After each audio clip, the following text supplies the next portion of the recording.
My husband wants me to cram into a train with his toxic family for a wedding, but I'd rather book a hotel than relive postpartum hell. My husband and I are going to be traveling soon to attend his sister's wedding, along with our 1-year-old son. The plan was that we would land at his parents' place and attend one of the wedding ceremonies there. A few days after that, there's another wedding reception in my sister-in-law's soon-to-be husband's city. My in-laws plan to book a few train compartments for the entire family and an Airbnb for the stay there, 2 to 3 days. I really don't want to be in a confined space with my in-laws for that long, especially with my son. My in-laws and I used to be cordial with each other until my son was born. A few weeks after delivery, my mother-in-law and sister-in-law visited us to help. All they did was find any opportunity to hold him, regardless of whether he was asleep or in my arms, criticize me for being too clingy with him when I would put my foot down, and basically made me start locking myself in my room with him. They lamented how poor my cooking was and how sorry they felt for their poor son/brother who had to endure it, until both my husband and I had had enough, and my husband hinted heavily that they had overstayed their welcome. Since then, I get hounded for not sending enough pictures and videos of him, and for how I dress him. I'm so grateful we're far enough away that we see them rarely. I told my husband a couple of days ago that I'd rather we just fly from his parents' place to the other city and stay at a hotel while we attend the second ceremony. My husband said that would make us look snobbish, that he himself wasn't over the moon about the whole itinerary, but it was a family event and we should be with family. The fact that he wasn't into it frustrated me even more because, we're all making ourselves uncomfortable for what, then? We got into an argument, his mother and sister's stay got rehashed, and I told him he was choosing to make me uncomfortable rather than potentially risk his family being affronted. Am I in the wrong here? /relevant comments. Commenter. How long is the train ride? Would taking the train but staying at a different location or hotel be a compromise that works for both of you? Ops response. The train ride is 22 hours. A flight would be 1 hour and 45 minutes. Just thinking about that 22-hour train ride is stressing me out. Commenter 2. Let your husband spend time with his family.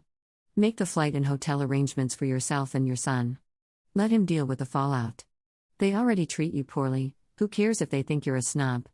You are never going to be good enough for their son/brother.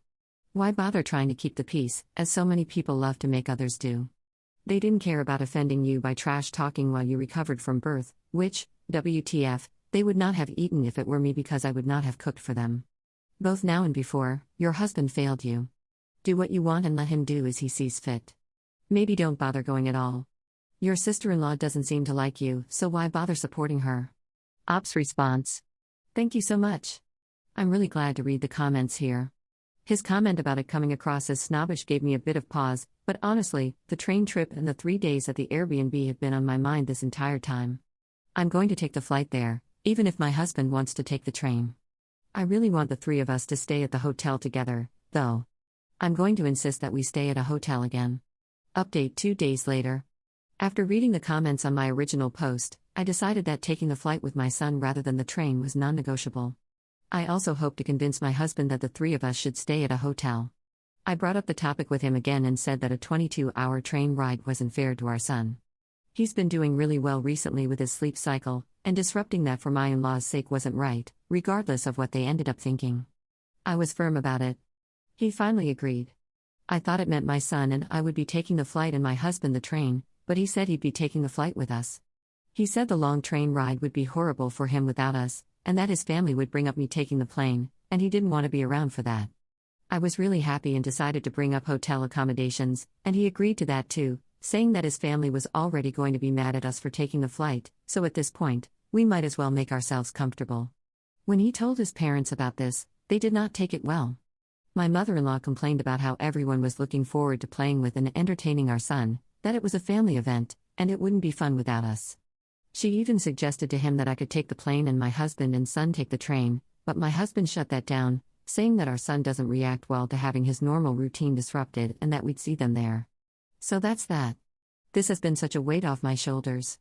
Since we're taking the flight, we'll be there a day before everyone else and can tour the city by ourselves.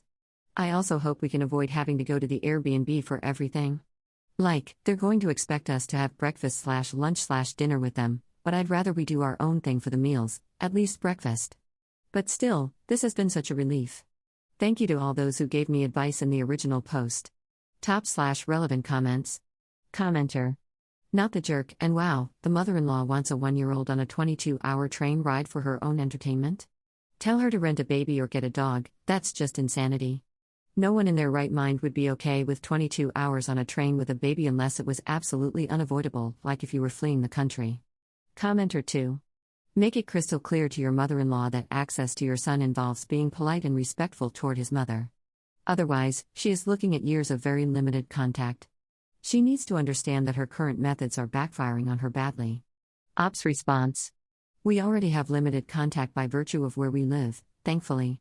We had made it known that she had overstepped boundaries when we politely but firmly suggested it was time for her to go back after she had stayed over, but that hasn't stopped her from being overbearing regarding pictures, what he wears, and what he eats. So I don't even know if it's worth the trouble anymore. Commenter 3. I may have missed it in your post, but is your baby the first grandchild? Ops response. Yeah, he's the first grandchild on both sides of the family. Second update 2 weeks later. A while ago, I posted about whether it would be okay for my husband and me to abandon his family's plan of a 22-hour train ride and a shared Airbnb, and the comments gave me the confidence to convince my husband to make our own plans. We came back from the trip last night and are now back at our house. After attending the first event in my in-laws' city, we had booked our flight for the second event for the same day my in-laws had booked their train, so we wouldn't have to mind their house. We arrived a day before them and spent that day, just the three of us, touring the city. My in-laws arrived a couple of hours later than scheduled but said the trip was immense fun. However, my husband spoke to a cousin he's close with, who was on the train, and he spilled some tea. He said it was all fun for the first 8 hours. Then, old fights regarding inheritance and who'd been wronged by whom 30 years ago got rehashed, which spoiled the mood. He also said my husband and I came up, and the consensus was that my husband should be less submissive to me and put his foot down more often like a man, and not be so wasteful when it comes to money for me and our son. We only met them for lunch and had breakfast at the hotel, despite their insistence, because we wanted to relax and sleep in. According to that cousin, some of those fights continued overnight at the Airbnb. The second wedding event went well. My husband and I had to put our foot down, though, because my mother-in-law would ask for my son and then hand him over to some random relative, and be confused when he started crying. Neither of our families lives in our city, so we don't have a ton of relatives visiting us regularly, thankfully, just our friends, so he's just not used to so many people, which we were told is bad parenting. After this happened a couple of times, we took turns with him and stopped letting other relatives take him. The return ride on the train was yesterday afternoon, our flight was in the evening. They're still on the train on their way back. I sincerely wanted to thank everyone who backed me up in my first post. I don't know how I would have handled it otherwise. Top/relevant comments. Commenter. Honestly, this sounds like a win for your nuclear family and a lesson in healthy boundaries. Not every family event needs to come at the cost of your peace or your child's comfort. Props to your husband for backing you up. Commenter 2. That submissive comment is actually a comment on how little they respect him, that they don't think he could have thoughts or opinions different from theirs. Also, it's that they think he should be submissive to them rather than his unimportant wife. So glad you weren't there for it. Commenter 3. I'm pretty sure 22 hours on a train with a 1-year-old and your spouse's entire family, who hate you, was one of Dandy's 9 circles of hell.